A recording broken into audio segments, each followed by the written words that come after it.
is 365 Sports, powered by Sikkim365.com. Welcome to the Triple Option. Here's your host, Paul Catalina. Welcome in.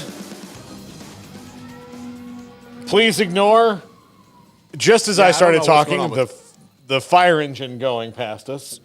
That's not good. It is 22 degrees in Waco right now, which does portend a state of emergency in the state of Texas, as where 2 hours from now, there'll be human beings sitting in snow-covered seats in Buffalo watching a football game. So I bet those kids in Buffalo are actually going to school today, Paul. Yeah.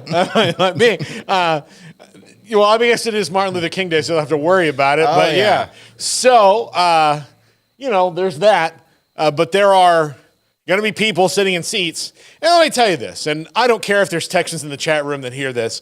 There's a lot of bravado about the state of Texas. And I live here, and I love it. It's great. But, we do like to pretend that we do everything better than everyone else. Well, we do, Paul. And that we're tougher. But I can just tell you that had there not been a national holiday today, school would have been out. Right? Are we on, Garrett? Okay, we're good. Yeah, school would have been out. It would have been one of those things, we didn't get really hardly any accumulation. It was really easy driving in. There was nobody on the roads. I hit no patches of ice in the whole 15-minute drive here. Nothing. It was all fine. Mm-hmm. But I promise you, had there not been a national holiday, there might as well have been a national holiday in Central Texas because nobody would have been going to school. Yeah, the roads were suspiciously empty just about all over town. I live in Hewitt. I've been in Lacey Lakeview. Two absolute polar opposite ends of Waco, Texas. And I felt like the road was my own. And it had nothing to do with the national holiday. It was every bit to do with the weather. Yeah, absolutely. We've got a lot of college football stuff to talk about. We are going to talk a little bit in the last segment, Jacob, about what in the cornbread blue F the Cowboys did yesterday, which I'll never, again, it's just pain for Cowboy fans like you and I. Garrett watched giggling and laughing as a Commanders fan. I'm just going to go sit in the snow and further numb my pain, I guess. Yeah, I know. You know what? Send me to Buffalo and just let me freeze to death like Jack Nicholson at the end of The Shining, because then that's the only way I'll understand things. But Kyle Visser says that's because it's all true. Paul, Texas is better. It is a great place to live. I do like living here, but I do think that everything's better in Texas, especially after 2021 and the freeze where we don't have a plan for any of this. No, I wasn't here for that freeze, but Texas really is the state that embodies America more than any of the other states, because when we're not here, we like to remind everyone of how much better we are than everybody else. Yeah, that's true. We've got a neighbor to the north, being Oklahoma. Oklahoma's kind of like our Canada because we can crap on them and we don't have to worry about anyone having a problem with it. Yeah, it's very true. You go to other states and you tell them how much their state sucks, and there's I've always wondered American tourists going to places like Switzerland that are just beautiful, and even the dirtiest parts of Switzerland are still really pretty, and America's better. Is it? I mean, I get the weird system of government they have here, but is it? Is it? So, but yeah, that's very much true. That's Texas for you. But there's so much that happened the last 4 days in college football. We can start by saying, Washington hired a new coach on Friday, Washington lost their coach on Friday, hired a new coach on Sunday. Kalen DeBoer goes to Alabama. Jed Fish from Arizona goes to Washington. And then the first thing I want to talk about is not even necessarily those two moves, but if you're Arizona and you actually have a coach that other people want to hire, that's good news and bad news, and it was the bad news situation, they just got back to, for the first time in many, many years, being a team that people were afraid of. And now, not only are you going to lose your coach, you're probably going to lose your very promising young quarterback and wide receiver, who I would just venture to guess are going to be Washington Huskies by this time next week. I'm only spitballing on that one, but if I was Jed Fish, the first person I would call as soon as he hit the portal, and I might have said it before I even left, like, hey, have you ever been to Seattle? It's a really cool place. They throw fish there, and there's coffee. Why don't you come up there and see it? Would be to Noah Fafita. So it sucks for Arizona, as they're not only good for the first time in forever, but they're also transitioning into a new league. Yep. So you would want stability now more than ever, and they've got a bit of a financial situation going on there where they had a $240 million budget shortfall as an entire university. So all these things you just don't want. When you're going through that, you don't want uncertainty, and that's what they're faced with now. Yeah, and like they've had coaches in the past with, Rich Rodriguez and Kevin Sumlin, who prior to going to Arizona had success, and then they weren't able to get the train on the track when they got to Tucson. And so, yeah, you're right. Like, I mean, Jed Fish going to Washington from Arizona, he's not inheriting the same Washington team that Kalen DeBoer had. And so actually, he's going to have to take some of what he had at Arizona. And why not? Because that's what coaches do now in this age of the portal. Yeah. Well, I mean, look, there is, I think Kalen DeBoer is probably going to rack up a couple guys that follow him to Alabama. They've already, straight up lost him, Washington guys that have already committed other places. They had a ton of guys going to the draft anyway. Like, it was going to be, a big reboot for them anyhow. But now, I mean, like, Jed Fish is going to have to rebuild that roster pretty quickly, and I think he can. I think he was an excellent choice for Washington. But, man, like, it's just I'm starting out, I just feel for Arizona, who had to feel for the first time in a long time, like, hey, things are looking up here. We're on the upswing. We're going into this new Big 12, and then, oh, crap, we're losing our coach and probably some of the heart of our team. And here's the best thing about the Big 12, even for Arizona, as they, transition. Who's the best team in the new Big 12? Utah right now. Yeah, but are they? I mean, yes. I mean, I would say on paper, right now, you would have to look at Utah and Kansas State. But, okay, so it's not like – don't overlook Oklahoma State either. Let's just I'm not buying that. Let's just say we flipped the four teams that are coming into the Big 10 and the Big 12. So if USC, Washington, Oregon, and UCLA were coming in, you're like, well, Washington and Oregon are the best two teams coming in. But as you look at it now, the teams that are coming into who could be the best team? Like Washington and Oregon would automatically be the best team in the Big 12 if that was the case. Well, they're not. So who's the best team now that all these teams are here? Like next year, the best team could be UCF. We don't know. I mean, like it's just going to be so wide open. So that's good news for them. But again, there's uncertainty on that because they're going to be the last team to really hire a coach, because I assume that their coach, like this is not going to set off it. Like they're not going to hire, somebody from, like they're not going to hire Jim Harbaugh like the Chargers would. Like that one's going to be open, but I think Michigan is probably going to be open by the end of this week, but I think it'll be open for about an hour and a half before Sharon Moore gets the job. I mean, it goes to show there's a ripple effect that happens when any coach just decides to either step down or gets fired. Nick Saban, you didn't think initially when he retired that it would have any effect on the Big 12, but now that Kalen DeBoer goes to Alabama from Washington, Jed Fish goes up from Arizona to Washington, and now it has an effect on the outlook of the Big 12 conference heading into 2024. Yeah, absolutely. So, and again, like I do feel bad for Arizona in that. And because again, they've been trying so hard to get their,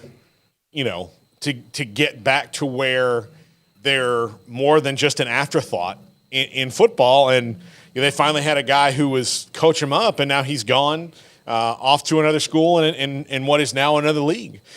So yeah, it's got to sting a little bit more for them, but let's drill down into the hires now that have been made. So Kalen DeBoer at Alabama, we talked about it on the big show on Friday because that's when the news had come down. I think it's a really good hire because I don't think I think he knows that he's not going to be Nick Saban, and he'll be able to convey the message better than most that, hey, I'm not Nick Saban. The hardest part of the Alabama job is convincing the Alabama fans that it was Nick Saban that did this. He wasn't the person who, like, fulfilled some sort of mythical prophecy that was supposed to last for the rest of time. Like 10,000 years of dominance. Like, that's not really what's going to happen. Nick was just that good at being the college. Just the greatest coach ever. He's the greatest coach ever. So the next coach you get is, and no offense to Kalen DeBoer, if that happens, then like, wow, Alabama's got, quite the streak. But Nick Saban was is the best coach ever. And, Kalen DeBoer's a good coach, and we'll see where he goes. So I think it's a good hire because there would be a lot of guys who would probably try to go in there and maybe pretend like it was all the same. And I don't think Kalen DeBoer is going to do that. I mean, the thing that Kalen DeBoer has going for him is that he's won everywhere that he has been, and he's probably going to be able to bring a pack of Huskies with him to Tuscaloosa, and he doesn't have to necessarily win a national championship in his first year, although that would go a long way. Because, I mean, like you said, he's not Nick Saban. People shouldn't expect him to be Nick Saban, but he gets to take his winning brand that he's had everywhere that he's been, from Fresno State to Washington and Sioux Falls. Like, even though like these are short stints in smaller programs, he's won everywhere he's been, and so like, for him to get Washington to the power that they were in only 2 years, I think Alabama, if they have a dip, it's going to be very brief. Yeah, well, and look, here's the thing. Everybody's about to have a bit of a dip as far as your overall record goes, more than likely. Because the conferences are all like, next year, the conferences are all going to be different. Like, it's now the Power Four. There's all these new teams in the conferences. There's a 12-team playoff. So next year, 2024 starts a completely new era in college football where you can't just look at your schedule and go 12-0. Mm-hmm. Like you got to look at it and think, okay, the 10-2, and maybe an 8 seed in that playoff. Yeah, like you need to think about that, and then like if you wind up being 12-0, you are probably a juggernaut. Like just everything's humming for you, and you have no injuries. You need to have basketball type expectations for your good teams of like, look, just get in and see what happens. NFL type expectations, just get in and see what happens. That's what most of the NFL fan bases have. Not us, but that's another topic for later. But it's now the, I think it's one of those deals where you have, you have to look at things differently. I'm not sure fans will, but it's a good thing because once they get used to it, they'll be like, oh, okay, we don't have to we're not going to have to dread that second loss unless it's just you could be the third team and you're like, oh man, that second loss was bad because there's these two teams that are really good. But in a 12-team playoff, 2 losses is not going to be a hickey on the neck of an Alabama team in the 12-team playoff because they're still Alabama, and if there's going to be any open spots, say 1 through 8 are taken, and Alabama's still on the outside looking in. They've got maybe even 3 losses. They're still freaking Bama, and they always get the benefit of the doubt. They're probably going to eke their way in if they have any 2 to 3 loss win seasons. Yeah, so everything's going to be fine there, and I think he'll bring in a good staff. I do think if I'm Arizona though, I would consider hiring Ryan Grubb as my head coach, as the offensive coordinator, but he's probably going to be at Bama's offensive coordinator. But I would give Ryan Grubb a look. Although the thing about hiring a coach now, with the other signing day coming around and the transfer portal, is you probably don't have as much time to interview like 3 or 4 guys. You kind of have to hone in on 2 and then hope for that you get that done pretty quickly. Because that's what it seems like Washington did. They honed in on a couple guys, figured out the one that they wanted and then moved on it. And Alabama did. Like, okay, well, yes, we want Jed Fish. Let's call Jed Fish. And then Jed Fish was the guy. So, and then as far as Jed Fish to Washington, look, they're going to have to build the roster up from pretty much nothing because I say nothing, but they've got some depth of people that were there. But the bottom line of this is that they I mean, they're losing like the entire offense. I mean, they had Trey Watson and Will Rogers commit. Trey Watson actually enrolled at Washington, and then now they're just turning right around and going somewhere else, getting right back in the portal. It just goes to show how crazy the Wild West landscape of this transfer portal looks like, because you can commit and enroll and then not spend a single day on campus. You can just hop right back in that portal. Well, yeah, well, because of their coaching change, they've got the 30-day window is open for them. I would not be surprised to see Will Rogers at Michigan. Really? What? Well, J.J. McCarthy just declared.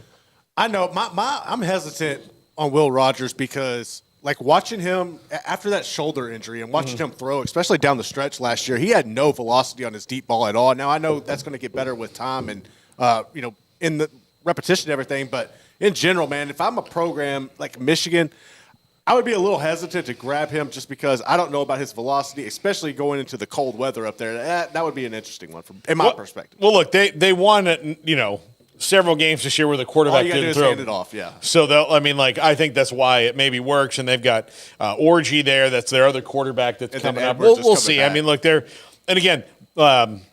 Michigan has to figure out what Jim Harbaugh's doing before they're really able to go out and tell players like, hey, come here, because we know exactly who the head coach is going to be. Yeah. Because they don't.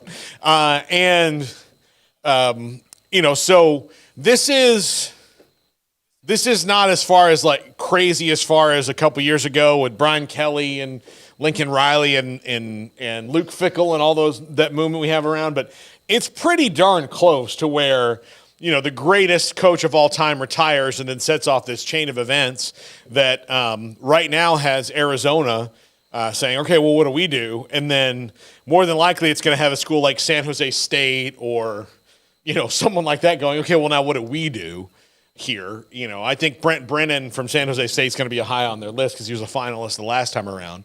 But to go back to Jedd Fisch at Washington, he's proven to be a program builder. He's got a quarterback with a ton of eligibility left that he can bring with him and a wide receiver so they can kind of hit the ground running there and then build out from that. But, again, they're also going to a new league. It's going to be tough for them. So there's going to be a large transition for the Huskies this year. But Jedd Fisch he's well-traveled in a good way in coaching. Like, he keeps getting jobs. Like, he's been in the NFL. He's been offensive coordinator in the NFL. He's been offensive coordinator at Michigan. He's been at Florida. He's been in the SEC, the Big Ten. He's been, in the Pac. He's been everywhere. So he has recruiting abilities that are clearly, well entrenched around the country. You have to recruit nationally now because of the portal. I think that he'll do really well there and probably pretty quickly, except for the fact that Washington roster just has a lot of holes you got to fill really fast, and you kind of hope that the guys that stay were ready to kind of start for you and get ready so you're not looking at, a 50-guy portal rebuild like Colorado did. Well, Colorado was like 70 guys, but whatever it was. But, yeah, all that huge guys in the portal. Yeah. I mean, it's just an interesting thing when a school like Arizona has a vacancy, especially with them moving into the Big 12. It's a little bit more relevant than it has been in years past because, like, when they hired Jedd Fisch, was that really big-time headline news? No.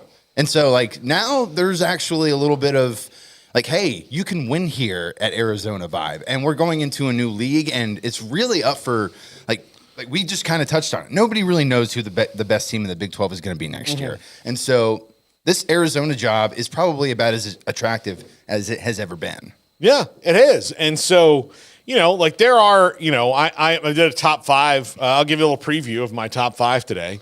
Can we do that? Is that allowed, Garrett? Run it. Let's do it. A little preview of the top 5. So, Barry Odom, I think would get the tires kicked. I would not be surprised, although it would really be a stretch to see Cliff Kingsbury maybe get the call at Arizona. Yeah. Oh, you think he's wanted in that state? Oh, I mean, who cares? Yeah. It's not Phoenix, it's Tucson. It's a different breed of people. Yeah. So, a name I've seen kicked around for that job a little bit on the corners of the college football internet is Scott Frost.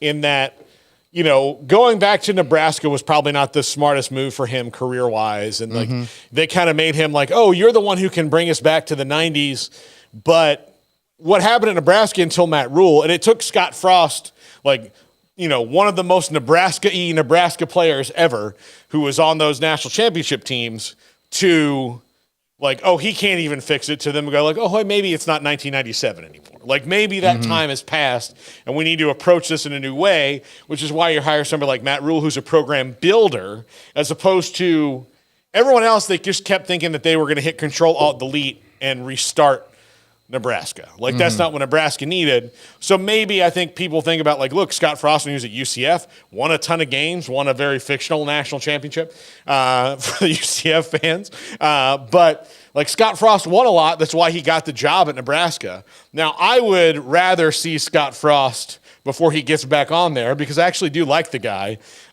Maybe go be an offensive coordinator. And I think the best spot for him would be Iowa. I told you this earlier, Garrett. Yeah, definitely. Like that would be huge because Make Iowa games worth watching? oh my God, could you imagine the Scott Frost offense and the Phil Parker defense trying to figure that whole thing out? I would love it. I would love it too. Yeah. No, I mean, like, go get your party on, Kirk Ferentz. Like, let's play some football. But Live it up like Caligula there, yeah, Kirk Ferentz. I don't think it would happen because, like, I think he would, like, Kirk Ferentz would sit in the meeting with Scott Frost and be like, so, 1st and 10, we just gotten the ball on a touchback to start the game. So we're at the 25-yard line. It's 1st and 10. How many wide receivers are on the field? And he's like, well, if we're playing a team like Purdue, I'm going to use, probably some 10 personnel, like, or I'm going to throw out 4 wide receivers, and he's going to be like, oh. Like, what do you like? Are you okay? What do you think this is, a discotheque go-go? What's going on here? Coach, are you okay? He's like, I'm sorry. No, I must have had some bad stuff at lunch. Like, okay. This isn't Vegas, son. Yeah. Like, all right. So let's just throw another scenario. It's fourth quarter, 8 minutes left. We're down by 7. We've had to use 2 of our timeouts. But we don't want to score too fast. And he's like, oh, I can score twice in 7 minutes, maybe 3 times. What? I'm Wait, sorry. Am I having I don't think I've ever had a panic attack before. Is he where panic attacks are? Like, I think that would be Kirk. Do you have Ferentz. a highly featured fullback in your offense, Scott Frost? No, not really. Oh, come on, Scott Frost. Yeah. Like, your quarterback, he's just going to kind of bus drive things, right? Like, no. I really would like him to be kind of a multidimensional player that can do a lot of things. Like, I don't know what you think here. I don't know what, let's just put pornography in the locker rooms then. I think he should do that. But it is interesting to hear his name come back up because he's been out for a year. But look, I don't think Scott Frost went to Nebraska and forgot how to coach. I think he was just overwhelmed by the favorite son having to fix everything. Mm-hmm. And I am I think you need to be able to learn from jobs. I just don't know if I'm Arizona, if I want to be let's see if we can fix Scott Frost, because there were let's see if we can fix Kevin Sumlin. Let's see if we can fix Rich Rodriguez. Let's see if we can fix this guy. No, like Jed Fisher's a good one because you hired a coach that was on the rise, and he showed that he could be a very, very good FBS head coach and is still on the rise. So who's the next Jed Fish? I don't think it's Scott Frost. That's my opinion, but it is interesting to see his name thrown out. I have one name, and it might be a little too early, but I think I want to get your take on it. What about GJ Kinney? Oh, I don't think that's too early. I think that the way things work now, I mean, that would be kind of an interesting one. Look, he won a Big 12 game this year on the road anyway, so yeah. Yes, he did. Yeah, I think he'll be in the mix. I think he'll be in the mix. I do think, and which is why, like, I think Barry Odom's going to get a look at this. Because he's been, he was at Missouri. I don't think Missouri's problems were all of Barry Odom's making. He's clearly done a really good job at UNLV. But again, are you getting Barry Odom on the rise? Or are you doing the same thing you did with Rich Rodriguez and Kevin Sumlin and those other guys? I think it's like the Rich Rodriguez light. That would be my take. But like you said, he has done a good job at UNLV. Yeah, I mean, look, and Rich Rodriguez got fired from Arizona because he was just awful to his assistant. Yeah. So I mean, I think they've got to figure that out. Like, Jed Fish was a good hire because he was on the rise. Who's on the rise? Is it Brent Brennan? Is it GJ Kinney? Again, if it's Cliff Kingsbury, we're the ones who are going to get Cliff Kingsbury right. That's kind of, and that's a very common thing in sports in general. Like when there's a highly touted player, think about the transfer portal. How many of these guys in the transfer portal that were top 100 recruits that have not lived up to being a top 100 recruit over their careers have 5 schools looking at them because they're like, I'm the one, like Nick Saban didn't use this guy right. Now look, sometimes like you can have a guy that plays 3 years at Alabama and he's probably really good for you, but he wasn't playing at Alabama because the 2 guys in front of him were just superstars. So maybe that's not the right example, but if you think about like, oh, well, Brian Kelly couldn't get anything out of this guy and neither could Lincoln Riley, but I'll be the one who figures him out. Like that one, like sometimes like guys have peaked, you know, you maybe need to address that, but that's how it goes. It's the same with coaches. Like we'll be the one who figures Cliff out. Cliff, this is really where he needs to be. And then we'll build around him what he needs. I think that sometimes you need to have a guy who's got it like Kalen DeBoer, who's got it figured out no matter where he goes. Because when Kalen DeBoer walked into that interview at Alabama, he was like, all right, here's what I'm going to do to make sure that we don't miss a beat. Boom, boom, boom, boom, boom. Here's what I did here. It's worked, it's worked, it's worked. And then they're like, all right, good deal. We'll see you in a couple days. Come on back. Jed Fish, same thing he did at Washington. Same thing he did when he was at Arizona and interviewed. I think you need to have that. Or, I mean, you know, I wouldn't be surprised if he's not in the top 5. Brian Harson's an interesting name to me at Arizona because I do think that he got hosed at Auburn. Yes, he did. But I don't know. I do think there's 2 sides to every story, and I'm wondering how his personality and their personality clashed so fast. Like so fast. It was so fast that it was. I mean, it would be a breath of fresh air dealing with people, donors, boosters, whoever the powers may be at Arizona as opposed to freaking Auburn. Yeah, I'm sure it would. But that's another one that I'll throw out there. When we come back, Cam Ward was going to the NFL? Not anymore. He is now on his way to Miami. Other portal movement. We'll talk about that next. This is 365 Sports.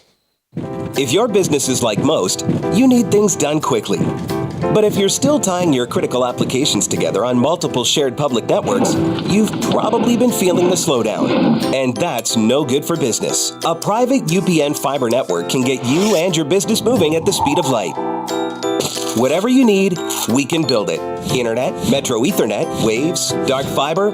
We deliver custom private networks and are focused on business customers only. Our next generation 100% fiber optic infrastructure offers you low latency and ultra scalable bandwidth with speeds up to 100 gigabit to run your critical applications. Your connection won't be limiting your performance anymore. It's diverse and scalable, so it can grow and change as your business grows and changes. And with a secure carrier-grade private network, you'll have all the reliability you need. Contact UPN today to learn more. Fast just got faster.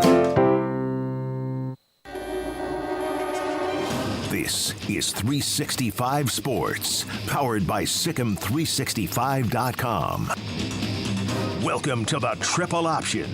Here's your host, Paul Catalina. So, Jacob, I think you were here a couple weeks ago when I was making, I think, like, bi-weekly pleas to Cam Ward to make an excellent life decision and go to Florida State instead of Miami.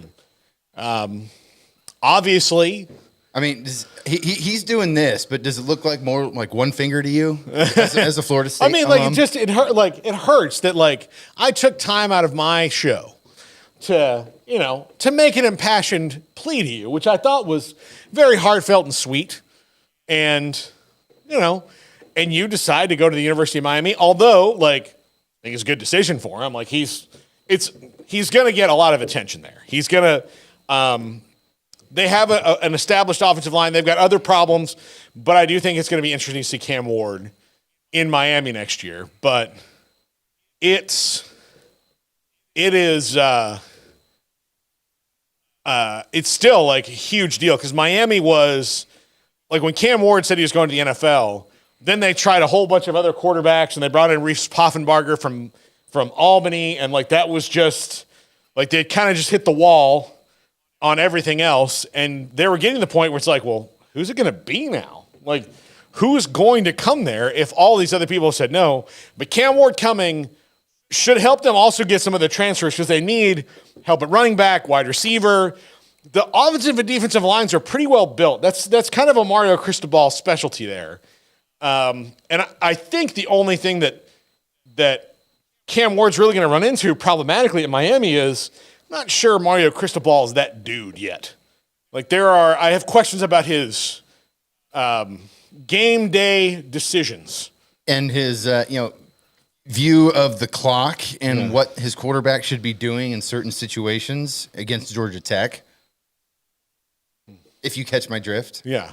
Which, for the record, Paul, I think you might have given Cam Ward some Stage 5 Klinger vibes because not only did he not go to Florida State, he went to Florida State's bitter rival. Yeah, he did. I it was just, I would say they weren't creepy. Would you, Garrett?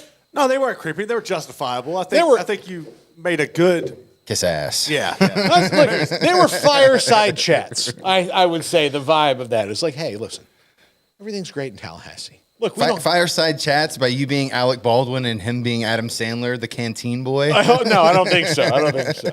I'm thinking more FDR kind of a fireside chat. Yeah, like those kind of things. Everything's going to be all right. Like, don't worry about it. But look, it'll be interesting.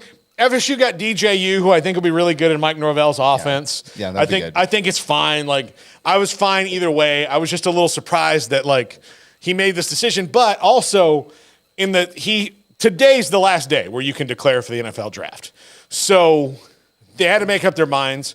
And sometimes you get your draft thing back and they're like, yeah. And I think that's what he got was like, yeah, we think you've got some potential, but if you look at Cam Ward, if you're going to go to the draft and you're trying to be at least a day 2 pick, I don't think he was guaranteed to be picked in the first 2 rounds. And I think it would have gotten really dicey if you get to the 3rd round, because then at that point, at the 3rd round, if a team needs a quarterback today, then the 3rd round quarterback is usually not going to be the guy. That's more of a project guy.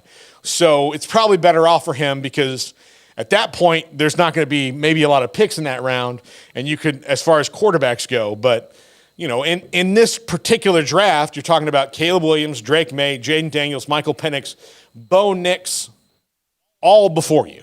And J.J. McCarthy. J.J. McCarthy, all before you. And probably Michael Pratt from Tulane, all before you, right? Mm-hmm. So you have all those guys that are all before you.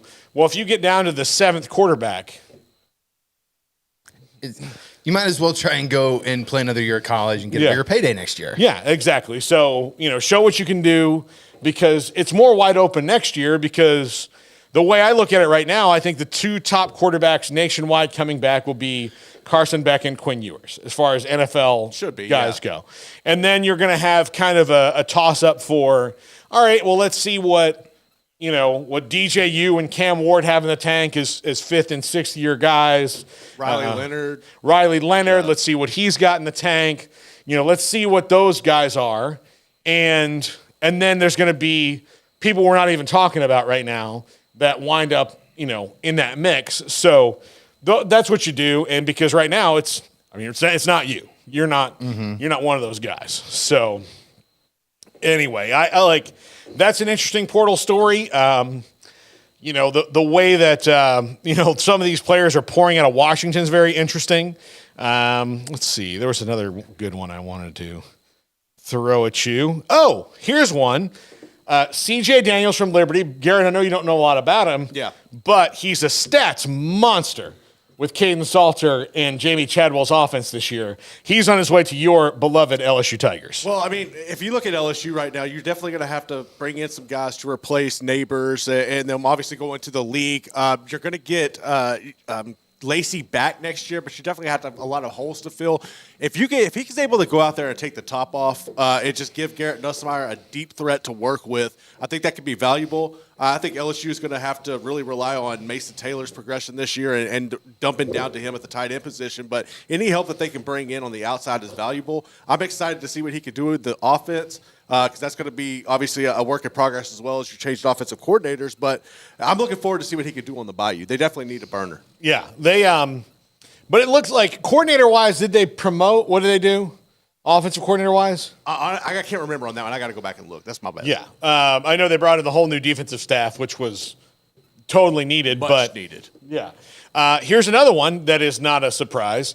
Alabama wide receiver Isaiah Bond, who left Alabama as soon as Nick Saban said he was leaving. And everybody's like, hey, where do you think Isaiah Bond's going to go? You think he's going to kick the tires in a place like Iowa State or Rutgers? No. Everybody said, hey, Isaiah Bond's probably going to wind up at Texas. He got on a plane, he flew to Austin, he took a visit, and guess what? He's now going to play at Texas. And that's a huge get for the Longhorns, who now will have two big-time, really exciting transfer portal receivers in Matthew Golden and Isaiah Bond for Quinn Ewers to replace two really good players in Xavier Worthy and Adonai Mitchell. They're probably not going to miss a beat. And then Jonte Cook as a rising, I guess he'll be a sophomore, redshirt freshman. He should be a redshirt freshman, I believe. Yeah, redshirt freshman. So you've got those three guys, not to mention whatever you figure out at tight end to make up for Jatavian Sanders. And I'm sure there's probably, like 5 other wide receivers that'll wind up there. Who knows? But Sark goes and gets Isaiah Bond, and he's going to be fun in that offense if you're a Texas fan. If you're a Texas fan. Yeah. Yeah. There's Jacob's thoughts on that if you're a Texas fan. And another one that's interesting, Washington transfer cornerback Jabbar Muhammad, apparently going to visit Oregon and Texas, which the one thing about the transfer portal, and this is probably a generational thing, and it does have to do with money, and it is free agency. So as someone who's a Red Sox fan, I've seen I've seen Wade Boggs and Johnny Damon and Roger Clemens and, countless people walk out the door and go to New York City and play for the Yankees. But college is just a little bit different. Like, I get if you're going to transfer, but clearly nothing was imparted on you by the student body that you would just go to the biggest rival. That one is the weird one to me. FSU just got an offensive lineman from Florida, and they got a defensive back from Miami. And while I'm thrilled with that, I still don't get it. Like, just as a student, if I just decided that Florida State was not the place for me, I know the two places I would have never gone after a couple years there would have been Florida and Miami. There's not a chance I would have gone to either of those places. And I was a regular student. Nobody from those schools hit me in a football game or talk trash to me, but it's just maybe a different thing. Like, I'm right there with you. And like, these college kids that hit the portal, whether they're going to a rival or not, they don't have to commit to a multi-year contract the way that you do in free agency with pro sports that has, 4 years, $45 million, $20 million guaranteed. None of that. They can just get up and go. And after 1 year, if you are at one school and it's just 1 year of your life. Maybe you don't have that much of a commitment. And you see, hey, maybe they're going to offer me a little bit of cash to come here and play, and I'll have a better opportunity to see the field. Why not? Yeah. Why not? Yeah, I get it. Granted, I would never, touch Texas or Texas A&M or TCU with a 10-foot pole. Yeah, I mean, you just wouldn't do it, right? Yeah. Like, you just... I'm petty like that. Yeah, no, I mean, look, it's not working out for me here. I need to go play somewhere else. I'll go anywhere but those two places. Who else is on the table? Because part of it was and maybe you don't have the emotion that I like a normal person would, and it's different. Different now. You're telling me if Florida came and offered offensive lineman Paul Catalina a bag, you ain't going? I mean, who else is offering me a bag? Let's say, that's a good question. I mean, again. So let's say Clemson. Okay, Florida. well, sorry, there's 3. All right, so Clemson, Florida. I don't know. Give me 4 options. Give me a 4th option that's Clemson, Miami, and Florida have all offered me a bag. You get Texas because I know you're A&M style. So now you got to pick. Oh, shit. Yeah. So now what? See, I've got. No, these are all schools that you hate. I'll do 3 schools minus Texas. I'll do Clemson, Florida, and Miami. And then what's a big step down? A big step down from them? Yeah, like a Toledo or a Miami, Ohio, like a place that's throw in Tulane. Let's make it Tulane. wild. All right, you know what? Here's the deal. to stand on principle, even though this may not make good financial sense, I'm going to Tulane in New Orleans, a city I love. Oh, what a drag. okay, You get to go yeah, hang so out you on get Bourbon the Street. Food. All right, I bet. I Yeah, like that. so there we go. Now, if you told me it's like, Miami, Clemson, Florida, and say like Iowa, and like it's cold, then I'll tell you what, if I do have to pick between the three, if it's Clemson, Miami, and Florida, Okay. I'm picking Miami every time. Why? Every time. Well, first of all, Just the beach, South Beach in general? first of all, Gainesville, Florida is an absolute hole. I can imagine that, yes. Miami's kind of cool, right? That part of Florida, like the whole general part of Florida in the middle right there, like that little stretch is not the best. Like that's where not all shorts and but wrestling alligators. the Florida man, like this guy, Has a pet gator and Yeah. some pythons in his backyard. yeah, he tried to molest a panther. Like those kind of stories happen. Where you from? You don't know gator. Mostly in those like little areas. But Clemson, South Carolina, I'll just face it, Dabo and I would not drive. It's not going to mesh, yeah. Dabo and I wouldn't drive. Billy Napier and I might, because I do kind of like, I like Billy Napier. I know the Florida fans don't like him, but I kind of I like his general vibe. But look, if I'm going to go and like just go for money and like to have a good college football experience, I'm going to go to Coral Gables. Like The Rock went there. Like it can't be that bad. So that's where I would go if it was between those three. That's where I would it would just be like, well, I guess I'm going to Miami and, Just going to fully accept being a sellout if you have to choose between the three. Look, which is what the whole city of Miami is about. Embrace it, yeah. I would fit in very well. Like, I could see you being the next Nevin Shapiro. look, here's the deal. If I could just go and pretend like I'm cool places, then I would fit in very well in Miami. I could very much see myself wearing the shirt unbuttoned down to here. Chest hair hanging out. Pinky ring. Yeah. Gold chain. Sandwich. Yeah. Wearing a jacket, even though that's never really a requirement in Miami for any reason. That's bothers me. Like, I'm gonna tell you, one of the things that bothers me when I watch television shows or movies that are set in Florida, especially like when it's like cop shows. Yeah. Like they'll be in the police station and they're like, hey, let's go talk to this guy. And then they'll grab a jacket off of a coat rack and then walk out the door. And I'm like, the people who made this show, ever been in a building in Miami and seen a goddamn coat rack? I'm sorry. You haven't. It's 88 degrees outside. No big deal. You'll be fine. I don't know.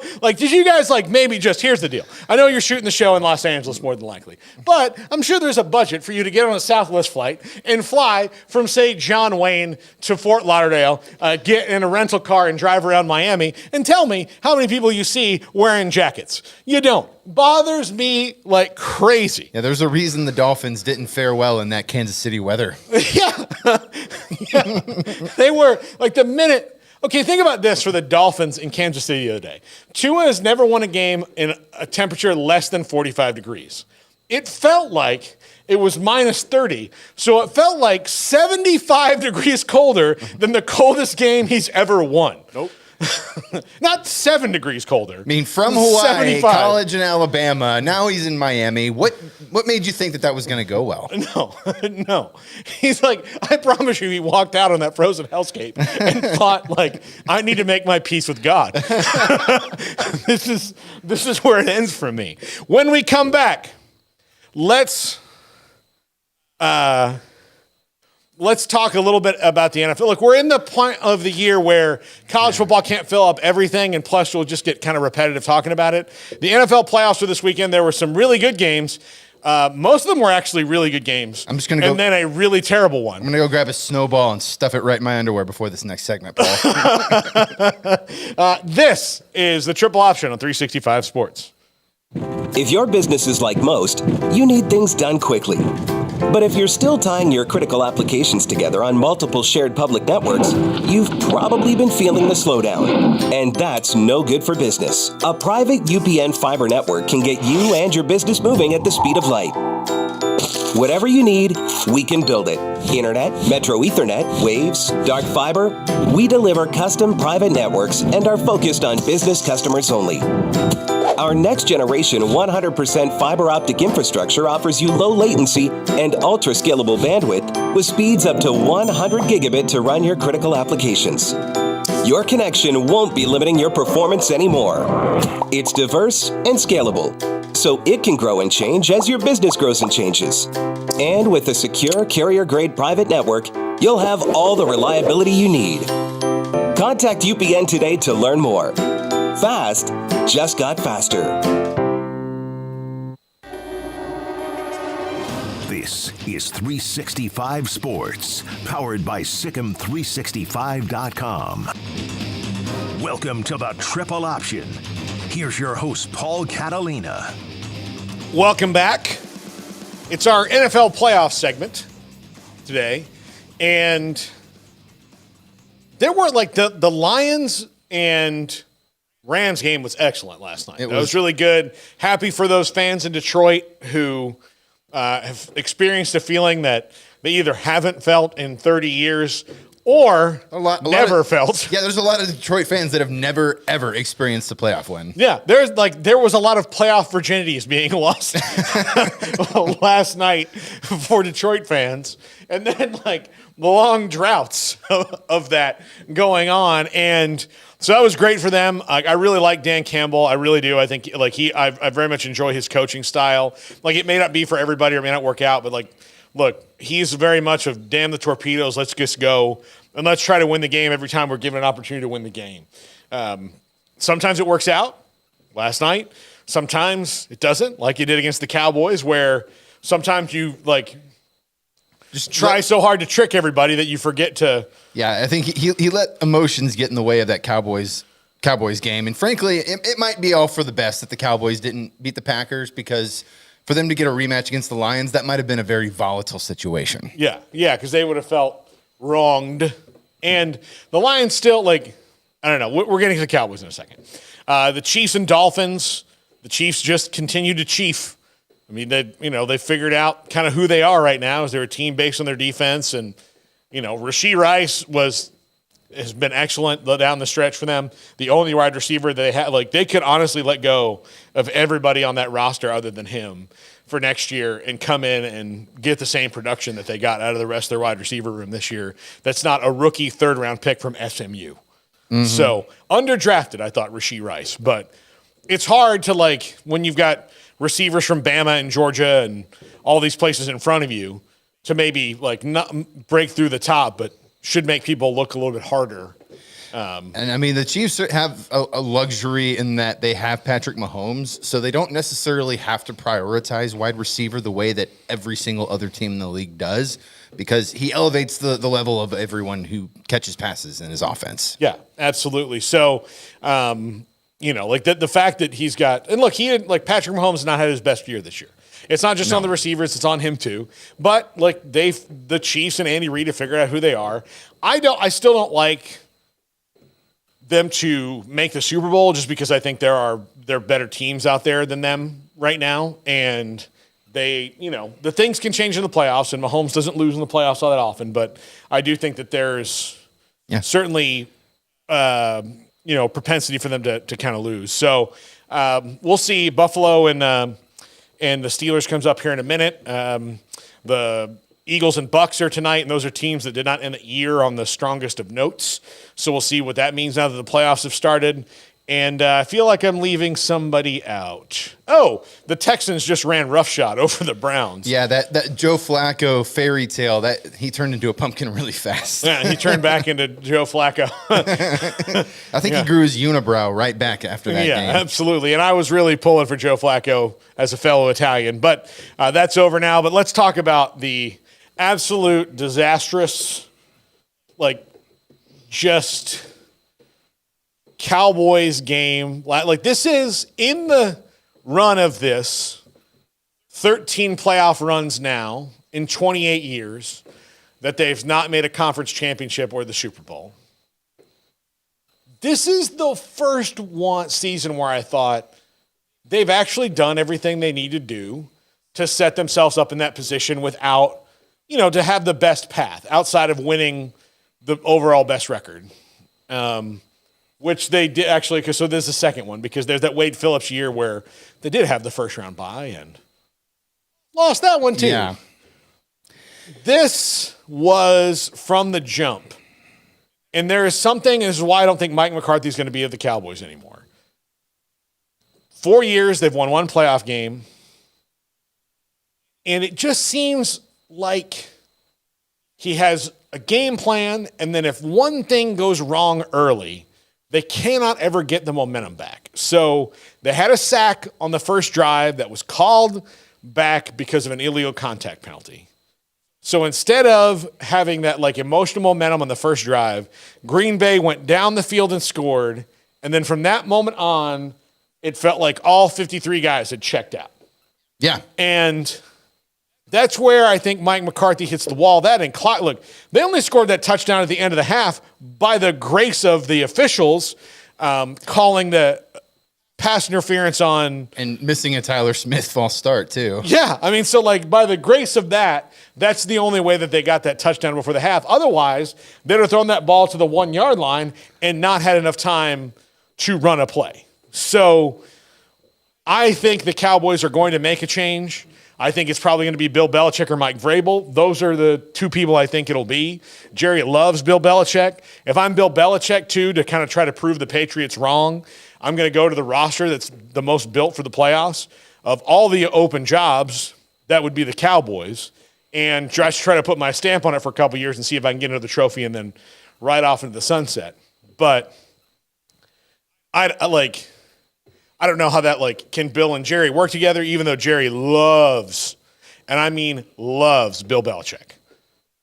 Loves him. How much will he love him when they have to work together? I mean, I think there's a chance that Jerry, it's been long enough that the Cowboys have had, since they've been to the Super Bowl or even an NFC title game and, inducting Jimmy Johnson into the Ring of Honor this year, there's a chance, slight chance that maybe he is softened with age and maybe bringing in Bill Belichick, a guy who has 6 Lombardi trophies on his wall, can come in and take more of a grip over the team than Jerry would let anybody else do. But at the same time, Bill Belichick, as a Cowboys fan, I'm skeptical because his record without Tom Brady is a losing record. Yeah, that's true. And look, I just think he can look, Dak Prescott is good. He's not great. Yeah. And he had the best season of his career this year until yesterday. I think Bill Belichick can win with Dak Prescott. I think he can win with what they have on defense. I think he can make some personnel tweaks that can maybe get them past that level. Again, he doesn't have to build this whole roster. It's pretty well built. Like, they have some holes, linebacker. They're going to have to do some things in the offensive line because, Tyron Smith's probably not coming back. The center is Tyler Biadasz is a free agent. Like, there's those things they have to deal with. Leighton Vander Esch probably not going to play again, linebacker. So they've got things that they've got to do. But I just think that, for anybody, this is a pretty quick build to, you don't have to, Jason Garrett set the Cowboys up to a certain level where they were very consistent. He just wasn't the dude. Yeah, he hit his ceiling and got to coach for another 5 years. Mike McCarthy inherited a good situation and added a little bit to it, but really when it came down to it, playoff Mike McCarthy was just not a good coach. Just wasn't the right guy. And so I think he's going to be let go because we got 4 years and 1 playoff win if you're the Cowboys, and you got to move on. So it'll be interesting to see how fast that moves. I know that, maybe there might be some Harbaugh talk there. I don't think he's getting out of out of L.A. without that job. I think he's going to be the Chargers head coach. And if I'm him, that's kind of the one I want, But yeah, so we'll see. I think Belichick would be maybe most Cowboys fans' first choice, but to me, again, you've not without Tom Brady. I think maybe Mike Vrabel and his style might be kind of what they need, right? Yeah, I was surprised when he didn't even get a glance at the Patriots open job, even though they went with Jared Mayo, which I thought was a good fit. But yeah, I would prefer, as a Cowboy fan, for them to go with Mike Vrabel over Bill Belichick because he's younger. He has proven that he can be successful, and he's taken some Titans teams that did not have a very deep roster deep into playoff runs with Ryan Tannehill at the quarterback. Yeah, and look, you could maybe convince his running back, who's still very good.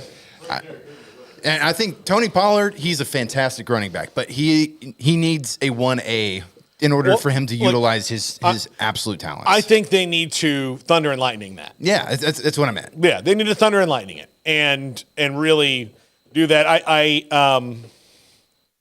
I hope that whoever, because Mike Vrabel's a defensive coach, they're going to lose Dan Quinn anyway. He's going to be a head coach probably in Seattle. They're going to lose Dan Quinn. So they're going to have the new staff is coming no matter what. So with the guys you have, DeMarcus Lawrence and Micah Parsons and Deron Bland and Trayvon Diggs will be back next year, and all these great things you got going on. I think they're probably going to bring back Stephon Gilmore if I had to guess, just because he's at the point in his career where we can probably get him on good for both of you deals, where it's not a team discount, but it's also he's not going to go sign a 5-year, $75 million deal somewhere, so you can get him on a team-friendly deal. By NFL standards, he's a fossil, but, although a very good one. Yeah, and I'll say this. I know there's a lot of talk about extending Dak and all that. I give Dak, and I like Dak, but I do think they need to get to the point of look, buddy, you got to start winning in the playoffs, and we're going to do everything we can to help you do that, but we're not going to give you an extension until we see that happen. An NFC championship appearance at the minimum. Yeah. I'm not one of these people Dak's got to go, but I do think they need to put Dak on the clock a little bit. Yeah, I mean, the Dak haters, they actually have water to carry in their argument right now. Yeah. The water to carry was empty most of the year. Right? Oh, it was fantastic. And then they get to the playoffs and he played his worst game of the entire year. So, I don't know. He did. Everybody did. There wasn't. I wondered how hot Dan Quinn was going to be after that performance, because it wasn't just the offense. The defense, the Packers only punted once or twice, I believe. I think they 3 times, but the last one was, Yeah, when Sean Clifford was taking snaps. Yeah, yeah, exactly. Clifford the big red dog could have taken a snap in that game. It would not have mattered at the end. 48-32 doesn't tell the story of that game. That game was really about 48-15. Honestly, that was the score of that game, the way I look at it. I mean, it was just such a pants down spanking. Embarrassing even. So And I mean, kudos to the Packers, as much as I hate that sentence with all of my soul.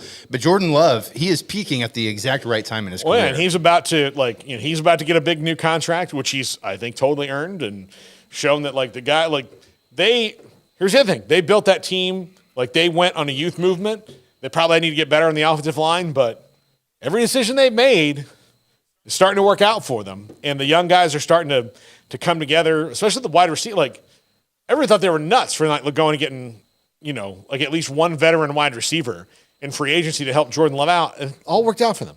Mm-hmm. All worked out. So the Packers just don't get first-round wide receivers. And, here's the deal. Historically, if you look at through Favre and Rodgers, Robert Brooks, Antonio Freeman, Javon Walker. Well, Javon Walker was a first-rounder. He played with Favre. Greg Jennings, he might have been early second round. Greg Jennings wasn't a first rounder. Devontae Adams wasn't a first rounder. Jordy Nelson wasn't a first rounder. Randall Cobb. Randall Cobb. Antonio Freeman yet? I don't think so. Antonio Freeman, Donald Driver, for God's sakes. That's what the Packers do, no matter who the quarterback is. And they just find guys that make plays, and now it's Romeo Doubs and Christian Watson and Dontavian Wicks. It makes me so angry, because you're supposed to go through hard times at some point, right? Yes. No, Jack is on his way back from a bachelor party in New Orleans, and he must be so sad. Yeah. I honestly, he is. There is no way that the first words I say to Jack, he's back tomorrow, right, Garrett? I believe he should be back tomorrow. I mean, based on the roads and everything, but he's back tomorrow. It is 90-10 that he does not get a very warm hello from me.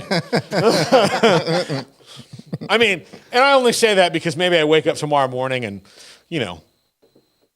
I like the world again. I don't know. We'll see. I mean, there's a reason why I'm wearing this very loud Texas Rangers World Series hat, because I have to celebrate one of my teams that wins. Yeah. No, and look, you should wear that hat. Although, here, this is just how Dallas sports fans have to deal with it. Hey, the Rangers won the World Series, but oh wait, they might not have the TV money to go sign free agents because Diamond Sports Group is in bankruptcy court. Wonderful. Hey, and then the judge like, hey, we'd like to push this back. And the Rangers like, no. And Diamond's like, yes. And the judge is like, you know what? I'm going to side with the Diamond Sports Group. You're like, we would, like to sign a pitcher. Somebody, anybody, just please let us do something. All right, that's going to do it for us. Jacob, thanks for hopping in today. Certainly appreciate it. Always love seeing you, buddy. Garrett, great stuff. When on the main show today, Cole Kubelik, 3:15, pretty much off the top. We'll talk SEC with him and Kalen DeBoer and how it kicked off those dominoes. He's a great guest. Mm-hmm. Great guest. Jason Shear, we'll talk Arizona with us. Another great guest. And at 4:30, Dave Softy Mahler takes us through the roller coaster of emotions that was Washington Fans Week this week. National championship game, national championship loss, coach leaves, new coach coming in. That's like getting married, divorced, and remarried in the same week. Like engaged. And having a kid somewhere in that mix too. Yeah, absolutely. Like somewhere in there, all that. And then, I guess the national championship loss would have been like that kid's troubled trip to military school. A dark period in your life, but he came through it fine. And then possibly another guest, but we can't talk about it right now because we don't know that guy's schedule. But we're going to get him on this week, I know. This is the Triple Option on 365 Sports. Stay safe out there, everybody. If your business is like most, you need things done quickly. But if you're still tying your critical applications together on multiple shared public networks, you've probably been feeling the slowdown. And that's no good for business. A private UPN fiber network